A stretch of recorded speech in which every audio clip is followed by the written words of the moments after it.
The average age of the 10 oldest African leaders is 78.5, compared to an average of 52 years old for the world's 10 most developed economies.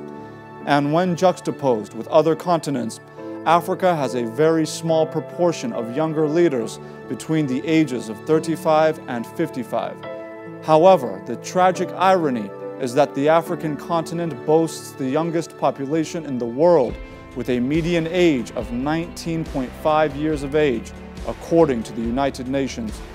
If the numbers tell the story, then we can surmise that the qualities of youthful leadership manifest in enhanced development, which brings us to the central premise of this program, Africa's Future Leaders.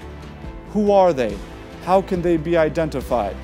We seek to identify young African leaders who are impacting their societies in tangible ways, right where they are. Across the continent, you may or may not see them, but they are there. Most often with little resources and in the face of adversity, these young African leaders work tirelessly for the good of others. They never sought recognition, but it found them. Over the course of this series, we bring you the stories profiling a new generation of African leadership, selfless, sincere, and driven by altruistic purpose to build a better Africa for posterity.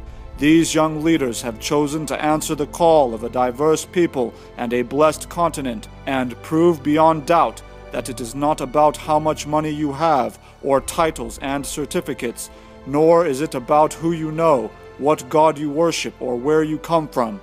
It's about what is in your heart. With right intent and a diligent hand, you too can lead through service, and we hope to find you. Africa needs you. This is Africa's Future Leaders.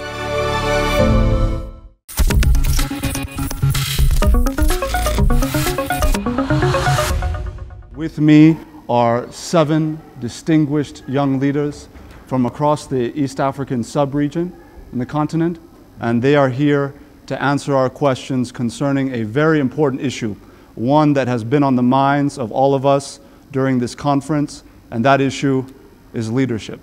And I want to start with our young fellow from Kenya.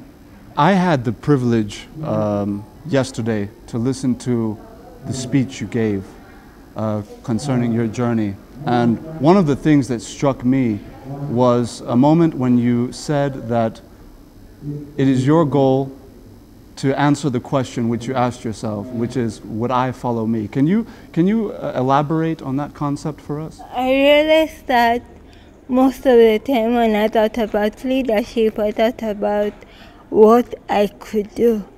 But then I realized that it's also important to think about my followers and whether what the decisions I'm making are good for my followers. And so now I intend to approach leadership from the aspect of my followers and whether they are comfortable with my decisions.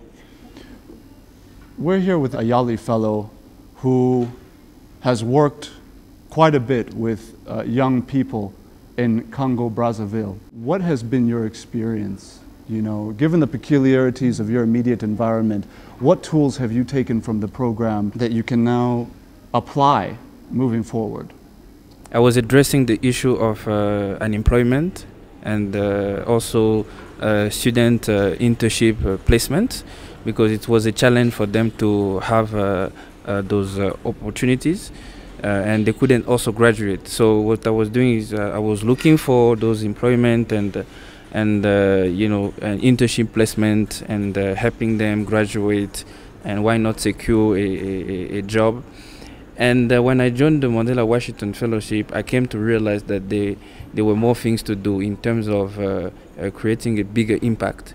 So what I did was I was in contact with some of the great people, great young leaders I met here from other regions, and I was sharing experiences, what they were doing back home, and how they were impacting the communities.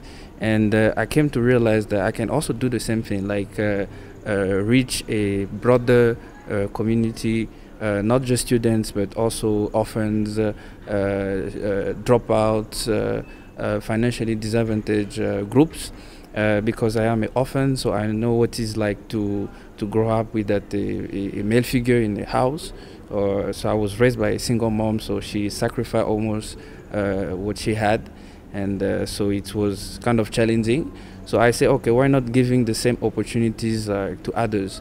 So based on that, I say, okay, let me build on the platform I started and create the NGO to reach this goal. So the NGO that I've implemented is called the YA Club, the Youth Ambassador Club. It's a community-based club and a not-for-profit organization. So the idea is to facilitate education support, but at the same time encourage entrepreneurship. As robust as your strategic plan of action is, what I find very intriguing about your account is how it all started. You talked about being fatherless, that you had an experience similar to that of an orphan, and how that shaped your view of the world and what ultimately you have done. Can you talk a little bit about whether or not you had that vision, this vision of what you're doing right now from an early age? Earlier it was not burning, but now it's greater because the Mandela Washington Fellowship is about giving back to your community. So you learn cutting-edge tools. So I was in business and entrepreneurship track, and I say, okay, why not using my experience and everything that I've gathered so far to reach a larger community, especially orphans and dropout students, because they are more victims. If they lack an employment, they cannot secure a job, they don't have opportunity, so they are exposed.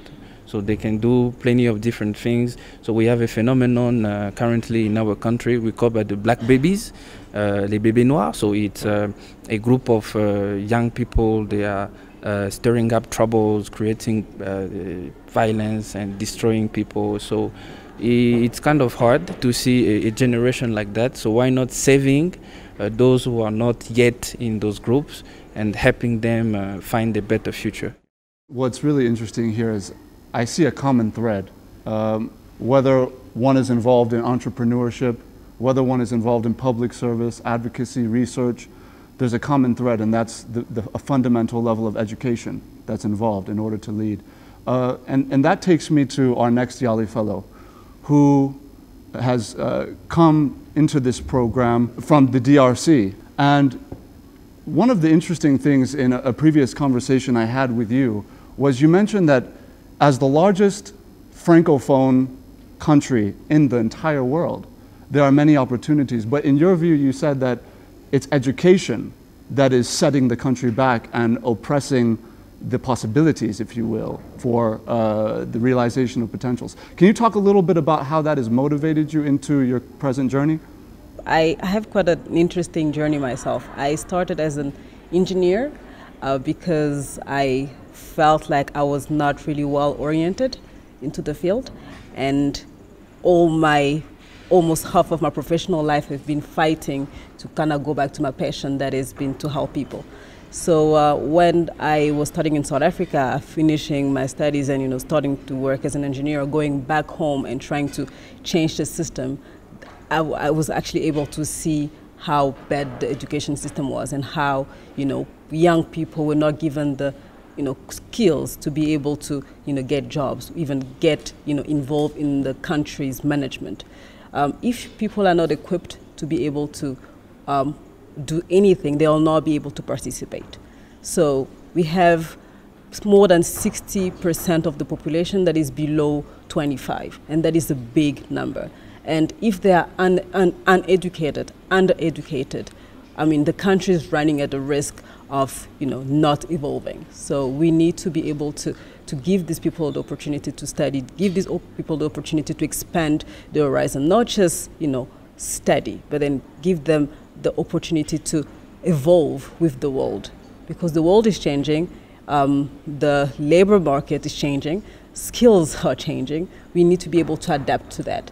So for me, reforming education, giving people the right type of education, giving people relevant skills is really what I fight for in the DRC. We have a Yali fellow here on the panel from Burundi, and we know that it's said that democracy cannot function without an educated society.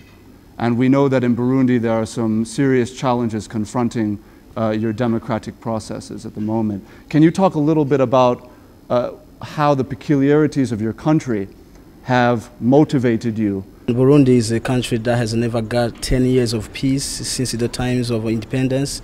The independence of Burundi was in 1962, and every day that we are there, we just, when we see 9 years approaching, we expect a war to break out. And that's the situation now. You know what happened in 2015. But I'm also from a poor family, and maybe the poverty caused by the situation that's not promising. So born in a war, grew up in a war, and educated in a war with many challenges. And I managed to pay for my school fees. I was using a small camera to make pictures and sell the pictures. And I was serious with the business, and I made more money, and I trained others. And the money I was earning was helping other students in the campus, because the situation was hard that some students could even die because of poverty, because of malaria, and they didn't get money to buy tablets for malaria. And then after that, I thought about something I can do. Fortunately, I applied for Yali, and I was placed in a business and entrepreneurship at the University of Iowa. And coming back home, I had a business in mind to do, but the situation in Burundi couldn't allow me to do that. But I just tried to give back to the community and continue empowering youth in Burundi, though the situation was like that. And then I created the mentorship club in 6 institutions, mainly the universities. Actually, the mentorship club now is working in 6 universities. Why? It was as an intervention, because the problem we had, the wars we had, were because people were ignorant of what's happening, and then the politician told them, this ethnic is doing that, this is doing that, these people are bad, these people are bad. And some were promised something, like a job, like money to live on, and then they were swayed by the money they are given. So I saw that the problem will remain unless people get educated. That's why I just thought about the mentorship club as an intervention, and we are training them about business and entrepreneurship in the perspective that people will have their own money, their own business, give jobs, and with their own money it will be hard for people to incite them to violent actions. So I'm trying to leverage that problem through education.